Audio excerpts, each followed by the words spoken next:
All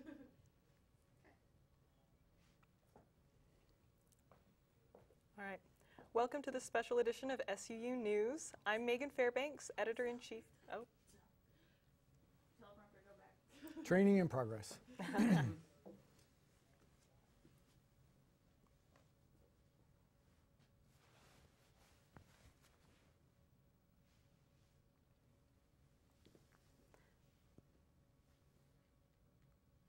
All right.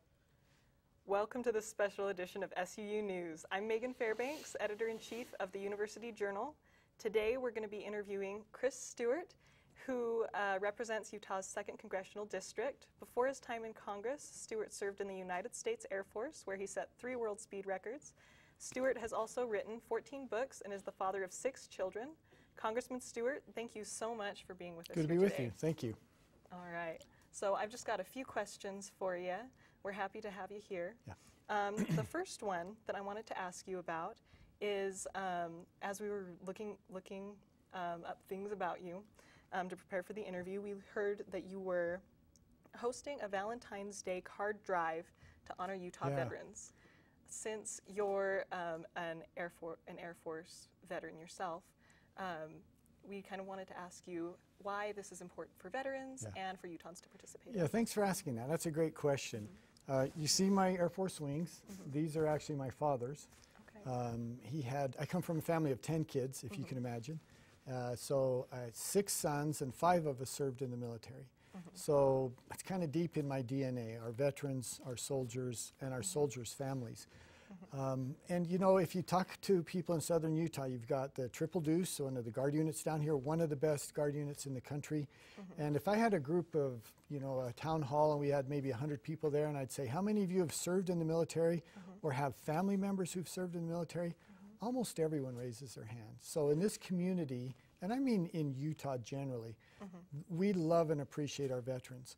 But if you go to some of the veterans' home in St. George, for example, out in Ivins or up in Salt Lake City, some of those veterans are alone. Their families have passed. Some of them don't have the support around them, people that they care about. And so we just wanted to remind them, hey, we love you, we appreciate you, and on Valentine's, which is a special day for a lot of people, we didn't want them to feel lonely. I think last year we collected more than 10,000 Valentines. People in the community throughout the state were so good about bringing Valentines in, and they can bring them into our office in Salt Lake or our office in St. George. We collect them, we'll package them up and distribute them to these veterans, and I tell you, they're very, very grateful. We got letters and thank you cards from them, and it made a real difference for these veterans. So thanks for asking me. We do those kind of projects all the time. We've collected books for schools for mothers, young mothers who have children. They didn't have a library. We do a drive every fall for the children of refugees. So we try to help in the community, but this is one of my favorite things to do. Absolutely. I feel like it's something really important, and that runs, people can send cards and bring them in until February 9th. Is that correct? I think that sounds about right. Okay. We need a little time to, as I said, because we get so many, to distribute them and you know, make little packages for people. It takes us a few days. Absolutely. That is a great project. So moving on to the next question. In the last year, I know there's been some controversy regarding the repeal of the Deferred Action for Childhood. There hasn't been controversy. Come on, what are you talking about? Oh, yeah. But we learned that you are a co-sponsor of 2 pieces of legislation that would work to protect those people affected by the DACA repeal. Yeah. Can you tell us a little bit about that? Yeah, you know, I'm going to give a little bit of background on that if I could. I've never talked with anyone, well, maybe 1 or 2 people, but not many, who don't agree we have to be able to secure our border. I mean, it's just a fundamental responsibility of any government to secure their border, to know who is in their country. Yes. I haven't talked to very many people as well who don't say, you know, if you came here as an infant, like I know a young man, came here when he was about 2, he doesn't have a home to go home to. This is his home. Yes. What else would we do with him? And so for those groups, those individuals who came here as children, as minors, you know, we have to recognize that we've got to accommodate them and give them, make them feel as if they have a future. Absolutely. Now, there are some differences that some people may disagree on. For example, I think if you've entered the country illegally, I don't think we can just, with a stroke of a pen, have one man, the President of the United States, as President Obama wanted to do, make them citizens. I think becoming a citizen is something you have to earn and you have to pay a price for, or otherwise you will never appreciate it. On the other hand, I would be willing to offer them legal status so they can, as they say, come out of the shadows, they can work, they can give their children a future, they don't have to worry about these DACA children being sent back home. And almost everyone we talk to says, you know what, that seems like a reasonable compromise. I think we could support that. As you know, it's been in the media a lot. We had the government shut down just this last weekend over this issue, which is really unfortunate because, ironically, Republicans and Democrats, there's broad agreement on this. There's a number of plans that are working their way through the House, trying to get to the Senate, that have a lot of Republicans, a lot of Democratic support. I think we'll get there, you know, sometime in the next few weeks. Maybe sometime late February. Might take a week or two longer, but I think we'll have a solution for this.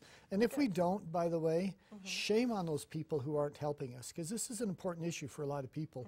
As I said, there's bipartisan support for it. Good. Absolutely. I agree with that.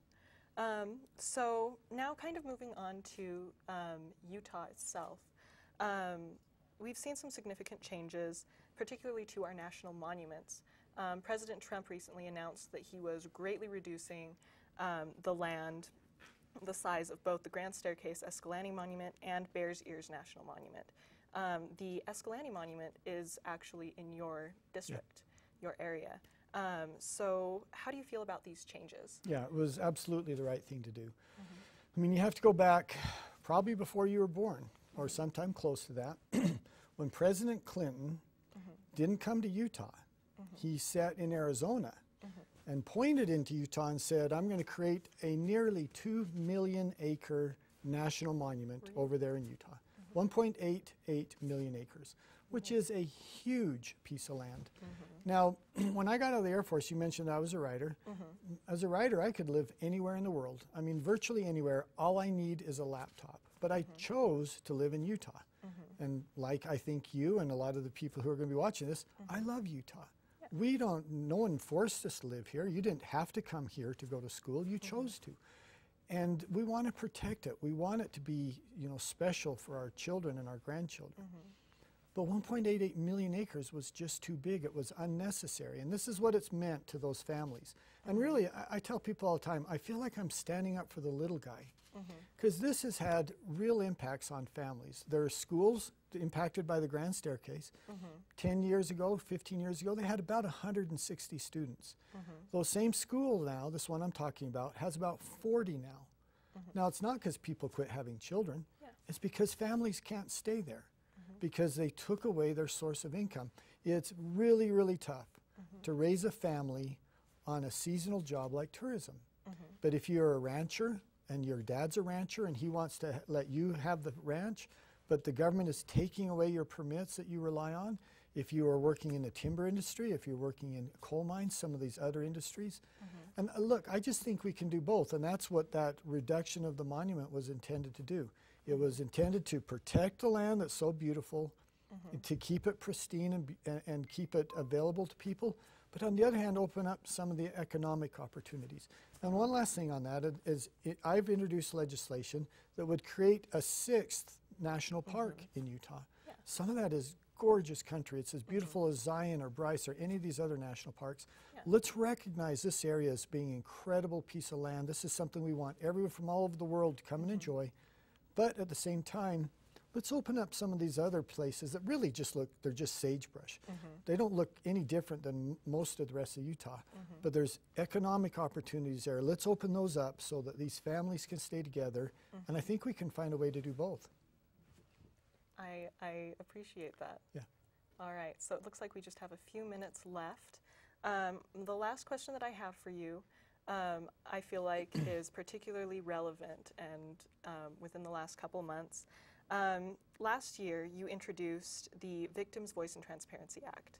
Now, this would protect and allow victims of sexual misconduct on Capitol Hill to release the names of those accused and the amount of settlement they received, if there were any. Yeah. Especially in the face of all of what's been happening in Hollywood these last few months. I feel like this is an especially important act. Can you tell us a little bit about why you... Yeah, you described it pretty well. I have two beautiful daughters, young women, and if someone treated them the way some of these other young women have been treated, as we've become to learn, I would rain hell down on those guys. And yet, in Congress and in some government positions, those people are protected. Now, if you've been a victim of harassment and you want to maintain your privacy, you don't want the whole world to know. I appreciate that. I respect that. I don't think you should be compelled to be public about that. If, on the other hand, you want people to know, you want that person to be held accountable in a public way, you just want to tell your story, I think you should be able to do that. And the rules were set up that if someone had been harassed in Congress by a congressperson, one of the first things they had to do was sign a non-disclosure agreement, which compelled them to be silent. I think that's insane. I think, once again, if they choose to and they want to, then God bless them and let's protect their privacy. If they want this person to be held accountable and they want to tell their story, let's allow them the right and the opportunity to do that. And I think it would be terribly ironic for some young woman who had been abused or harassed by someone in Congress, forced to sign this non-disclosure agreement so she couldn't tell anyone. They maybe give her a settlement and she goes on her way, tries to live her life and be happy. And to watch her abuser in Congress and not have anyone know, and I can imagine him standing up and talking about how he wants to protect women and women's rights or women's reproductive rights or whatever it might be, and for that person to have to listen to that, I think it would be extraordinarily difficult for them. Let's just make it so they have the option if they choose to. All right. I think that is a great summary of why this is important today. Yeah, thank you. All right. I think that is all that we have for you. Thank you so much for joining us Nicely done, today. Megan. It was fun to be with you. We'll do it You again. too. Thank you.